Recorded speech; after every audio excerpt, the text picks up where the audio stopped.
friends, I am your educator Miss Preet Kaur at Study Bar, the best learning platform. So in this video we are going to study about the third cell organelle, which is nucleus. So nucleus का पढ़ना बहुत important है, nucleus को पढ़ना बहुत ज़्यादा important है, क्योंकि न्यूक्लियस क्या है, जैसे एक फैक्ट्री का हेड होता है वैसे ही न्यूक्लियस एक सेल का हेड है और हेड की इंफॉर्मेशन होनी बहुत ज़रूरी है. So let's start up with nucleus. So before starting this video, I'll first recommend you to please subscribe my channel and press the bell icon below to get the latest updates and get the latest notifications.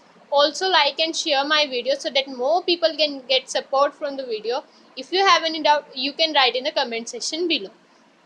So nucleus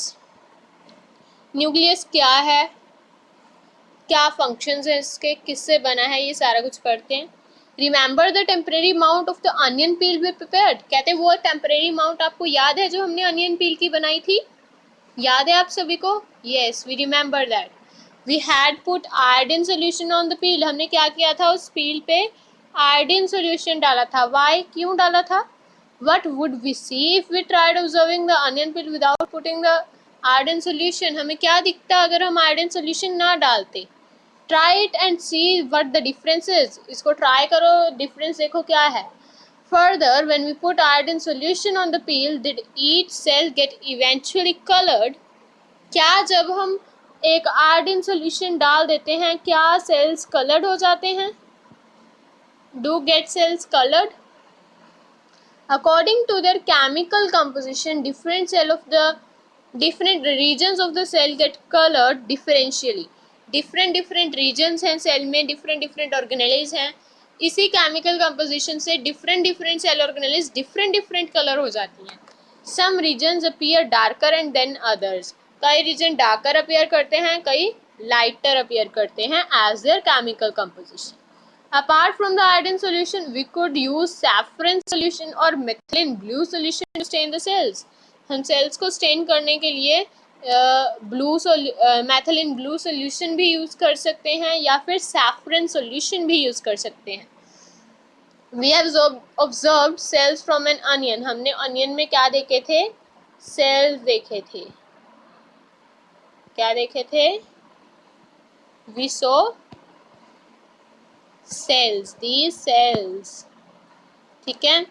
Let us now observe cells from our own body. अब हम अपने खुद की body से sales को observe करते हैं. Let's observe activity 5.7. Activity 5.7. Let us take a glass slide with a drop of water on it. हम क्या लेंगे, एक ग्लास स्लाइड लेंगे, उसके ऊपर क्या डालेंगे, एक वाटर की ड्रॉप डालेंगे. We'll put a drop of water on it. Using an ice cream spoon, gently scrape the inside surface of the cheek. एक आइसक्रीम स्पून की मदद से क्या करना है, हमारे जो चीक के अंदर जो भी लिक्विड है उसे स्क्रैप करना है, मीन्स उतारना है. Does any material get stuck on the spoon?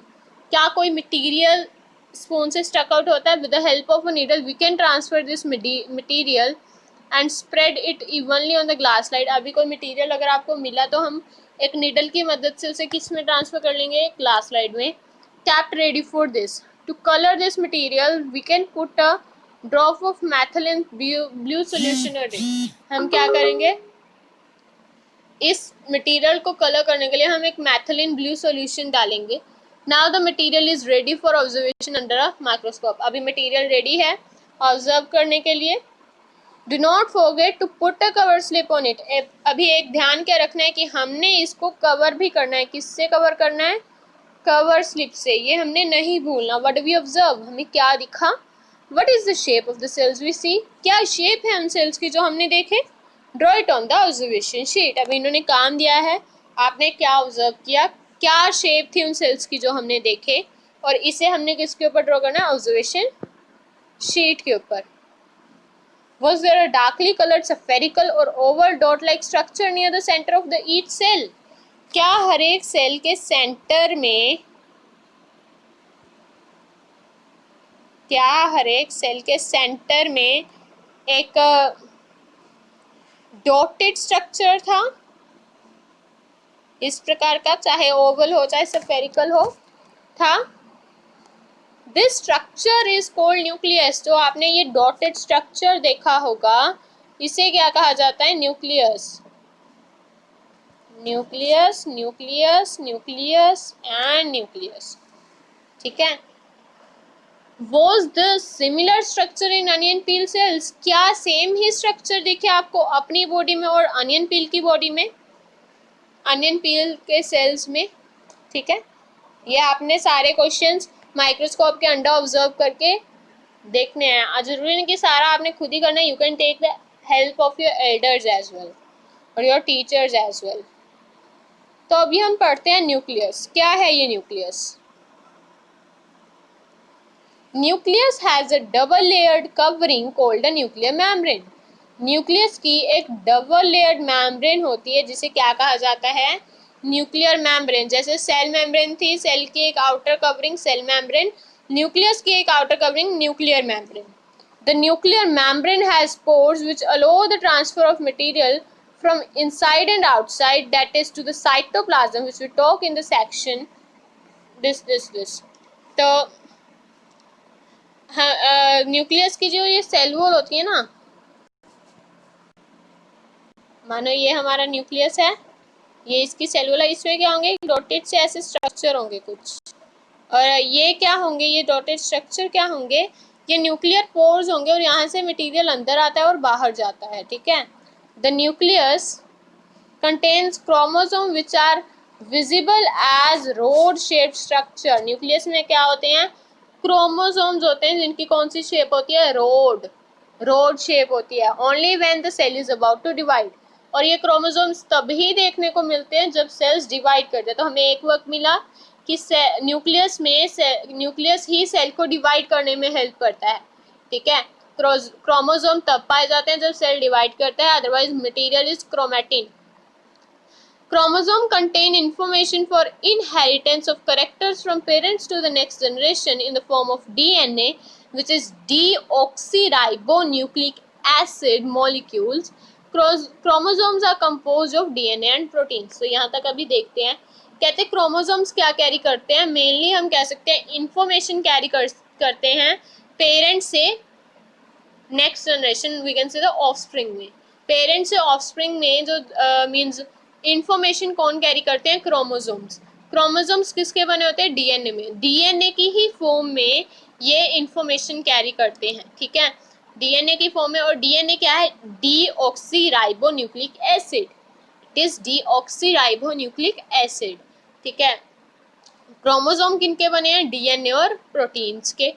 DNA molecules contain the information necessary for constructing and organizing cells. Functional segments of DNA are called genes.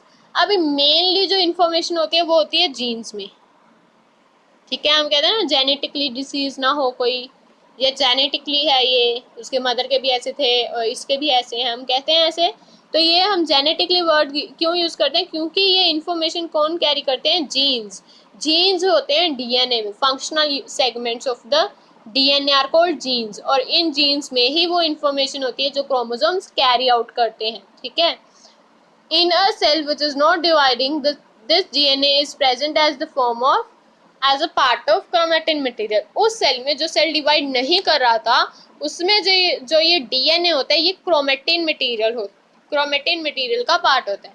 Means जब सेल डिवाइड कर रहा होता है तब तो क्रोमोसोम्स होते हैं जो रेड शेप्ड होते हैं, जब सेल डिवाइड नहीं कर रहा होता तब ये क्रोमैटिन शेप में होते हैं, तब क्रोमैटिन मटेरियल होता है, ठीक है। Chromatin material is visible as entangled mass of thread-like structures. Chromatin कैसा दिखता है? Entangled mass of thread-like structures, ऐसा सा होता है, ठीक है, chromatin. Whenever the cell is about to divide, the chromatin material get organized into chromosomes. जब भी सेल डिवाइड करने वाला होता है तभी ये जो क्रोमेटिन मटेरियल है ये क्रोमोसोम में ऑर्गेनाइज हो जाता है। The nucleus plays a central role in cellular reproduction. तो इसका फर्स्ट फंक्शन क्या है कि ये मेन रोल प्ले करता है किसमें? सेलुलर रिप्रोडक्शन में। The process by which a single cell divides and form two new cells. ये क्या है? एक ऐसी प्रोसेस है जिसमें एक सिंगल सेल डिवाइड करता है और क्या करता है? 2 न्यू सेल्स फॉर्म करता है, ठीक है। It also plays a crucial part along with the environment in determining the way of the cell what will develop and what form it will exhibit at maturity by directing the chemical activities of the cell। ये क्या करता है, cell की जो cell develop होगा उसकी chemical activities को direct करके ये ऐसे बताता है कि सेल कैसा होगा, ठीक है। जब वो मेच्योरिटी पे पहुंच गया तो उसकी फॉर्म कैसी होगी, ये सारा कुछ भी हमें न्यूक्लियस बता देता है। सो हम कह सकते हैं it's like a robot. In some organisms like bacteria, the nuclear region of the cell may be poorly defined due to the absence of nuclear membrane।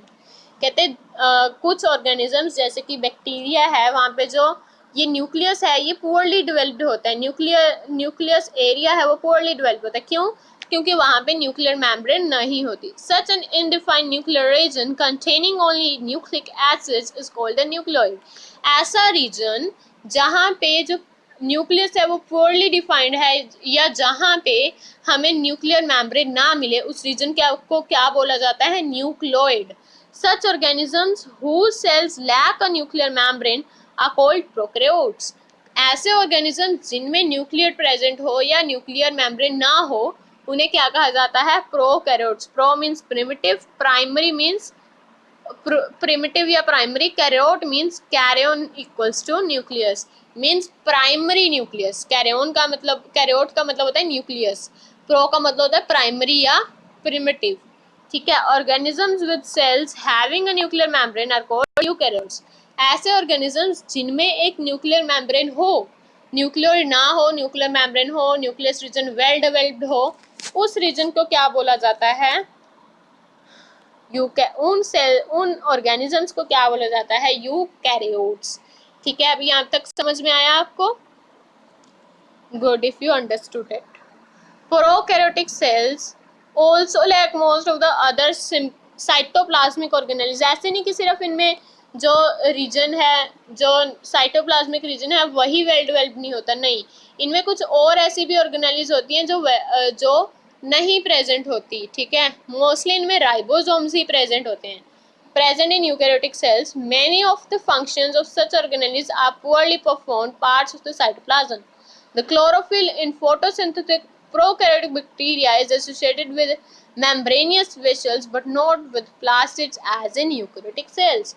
अभी ये क्या कह रहे हैं कि जो क्लोरोफिल होती है फोटोसिंथेटिक प्रोकैरियोटिक बैक्टीरिया में वो किसके साथ अटैच होती है, एसोसिएटेड होती है मेम्ब्रेनियस वेसिकल्स के साथ, पर प्लास्टिड्स के साथ पर जो यूकैरियोटिक सेल्स हैं उनमें क्या होती है, प्लास्टिड्स के साथ अटैच होती है, ठीक है। अभी देखो इनमें सिर्फ हमें क्या देखने को मिल रहा है, राइबोसोम। ये इनके सीलिया, फ्लैगेला, ये इनके नाम है सीलिया एंड फ्लैगेला। ये लोकोमोशन में हेल्प करती हैं।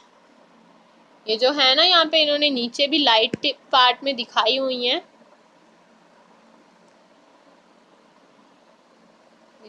ना, ये किस में हेल्प करती हैं, लोकोमोशन में हेल्प करती हैं, ठीक है।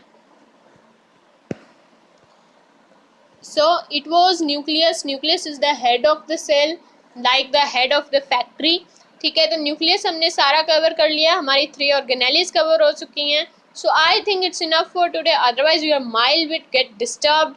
What was in the organelle? I think it was in plasma membrane. You will get confused like this. So I think it's enough for today. So bye bye, we'll meet in the next session.